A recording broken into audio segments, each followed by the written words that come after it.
পশ্চিমবঙ্গ সরকার জানাচ্ছেন আগামীকালের প্রস্তাবিত বন্ধকে মানা হবে না, মেনে নেওয়া হবে না। সকলের কাছে অনুরোধ, এই বন্ধে অংশ নেবেন না। রাজ্য সরকারের সিদ্ধান্ত, আগামীকাল সমগ্র রাজ্যে স্বাভাবিক জনজীবন সচল রাখা হবে। মাস্কট স্পিন কন্ট্রোল ল্যাবের পরীক্ষায় এটি প্রমাণিত। কেয়াসেট আলোপেক্স পেন্টা অ্যাক্টিভ নতুন চুল গজাতে সাহায্য করে, চুল পড়া বন্ধ করে। Keya Seth Alopex penta active 10 hair fall প্রবলেমের একমাত্র সলিউশন। সবকিছু চালু থাকবে। সরকারি কর্মচারীদের প্রতি সরকারের নির্দেশ, অফিস কাছারিতে অবশ্যই স্বাভাবিকভাবে আসবেন। দোকানপাট খোলা থাকবে। সরকার তার জন্য সকল অনুকূল ও আইনানুগ ব্যবস্থা করবেন। কারো কোনো ক্ষতি হলে সরকার সেদিকটিও দেখবেন। যানবাহন চলাচল স্বাভাবিক রাখতে হবে, এটাও সরকারি নির্দেশ। সকল প্রাইভেট বাস, মিনি বাস ইত্যাদি অপারেটরের প্রতিও এই অনুজ্ঞা থাকবে।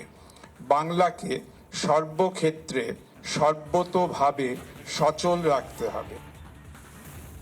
টেনে নিয়ে যাওয়া হচ্ছে এই মুহূর্তে লাঠিচার্জ।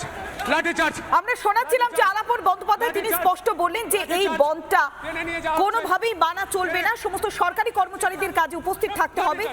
যে বন্ধের প্রেক্ষিতে এই মন্তব্য করলেন আলাপন বন্দ্যোপাধ্যায়, কি বলেছিলেন বিজেপি রাজ্য সভাপতি সুকান্ত মজুমদার? আবারও কাঁদানে গ্যাস ফায়ার করা হলো সাধারণ মানুষকে ছত্রভঙ্গ করতে। লাঠি উঁচিয়ে মহিলাদের আজকে যে বর্বরোচিত আক্রমণ হয়েছে, এই বর্বরোচিত আক্রমণের তীব্র নিন্দা করে এবং আমরা আহ্বান জানাচ্ছি যে রাজনৈতিক মতভেদ ভুলে সমস্ত মানুষ পথে নামুন। আগামীকাল ছাত্রদের উপরে এই বর্বরোচিত আক্রমণের প্রতিবাদে 12 ঘন্টার বন্ধ, সাধারণ বন্ধ সফল করুন। এই মুহূর্তে আপনারা কি চাইছেন? আপনারা কি নবান্ন অভিযানের জন্য এসেছেন? নিশ্চয়ই নবান্ন অভিযান আজকে বাংলার ছাত্রছাত্রীদের একটা ইমোশনাল অ্যাটাচমেন্ট। আমরা জানি পশ্চিমবঙ্গের বর্তমান অবস্থা, পশ্চিমবঙ্গের কাঁধে ঘুম ধরে গেছে। সেখানে মমতা ব্যানার্জি দায়িত্ব নিয়ে এই ধর্ষকদেরকে আড়াল করছে এবং এই আড়াল করা ধর্ষকদেরকে সামনে আনার জন্য বাংলার ছাত্র সমাজ অরাজনৈতিকভাবে মাঠে নেমেছে। এই অরাজনৈতিক আন্দোলন তারা দাবি করছেন এটি অরাজনৈতিক আন্দোলন। এবং একই সঙ্গে আরো একবার সার্বিক ছবিটা দেখাই, পৌলমী সার্বিক ছবিটা দেখাই। এই মুহূর্তে তুমি দেখতেই পাচ্ছ একদম আমার উল্টো দিকে অপর প্রান্তে দুটো প্রান্তের ছবি এই মুহূর্তে সরাসরি দেখাচ্ছি। দুটো দিকেই কিন্তু একদিকে জল কামান তৈরি রাখা হয়েছে, অন্যদিকে তুমি বুঝতেই পারছো বিশাল একটি মব আবারও আসছে নতুন করে আবারও পরিস্থিতি কিন্তু খারাপের দিকে যাচ্ছে। পৌলমী, যে কোনো সময় পরিস্থিতি আবারও খারাপ হতে পারে, উত্তেজনা তৈরি হতে পারে। সেই কারণে কিন্তু এই মুহূর্তে পুলিশের পক্ষ থেকে প্রস্তুতি নেওয়া হচ্ছে।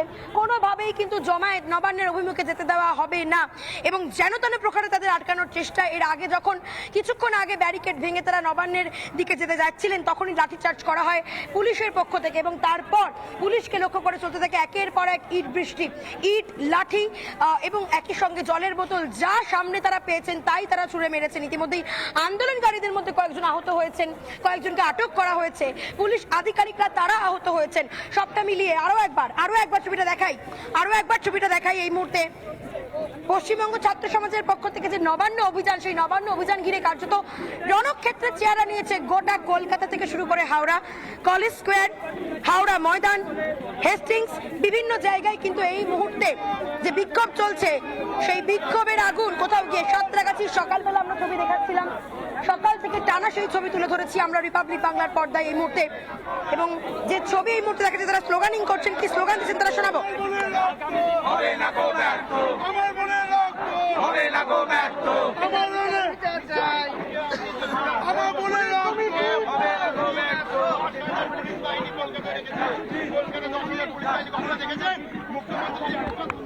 এই মুহূর্তে বুঝতেই পারছো তারা উই ওয়ান্ট জাস্টিস স্লোগান দিচ্ছেন, বিচার চাইছেন তারা।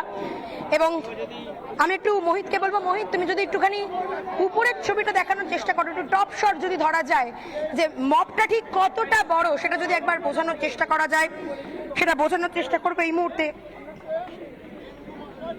এই যে বিশাল মব সাঁতরাগাছি স্টেশন চত্বরে আবারও নতুন করে জমা হচ্ছে, সেই মবটা ঠিক কত লোক এসেছে সেই ছবিটা যদি একবার দেখানোর চেষ্টা করা যায়। সেই ছবি সরাসরি দেখাচ্ছি।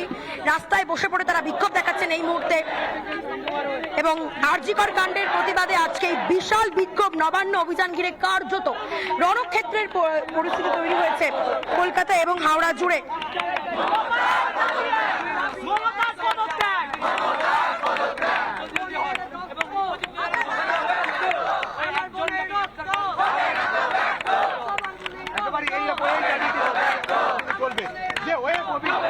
একেবারে তুমি বুঝতেই পারছো আন্দোলন এই মুহূর্তে শুরু হয়েছে। নতুন করে বিক্ষোভ দেখাচ্ছেন আন্দোলনকারীরা এবং তাদের দাবি যতক্ষণ না পর্যন্ত বিচার পাচ্ছেন তারা, ততদিন পর্যন্ত তাদের এই আন্দোলন চলবে। মুখ্যমন্ত্রীর পদত্যাগের দাবিতে তারা প্ল্যাকার্ড এনেছেন, প্ল্যাকার্ডে তারা সেই লেখা লিখে এনেছেন দফা 1 দাবি 1 মুখ্যমন্ত্রীর পদত্যাগ, এবং একই সঙ্গে অভয়া হত্যাকাণ্ডের প্রতিবাদে তাদের এই বিক্ষোভ নবান্ন অভিযান ঘিরে কার্যত ধুমধুমার পরিস্থিতি। সাঁতরাগাছিতে নতুন করে উত্তপ্ত পরিস্থিতি।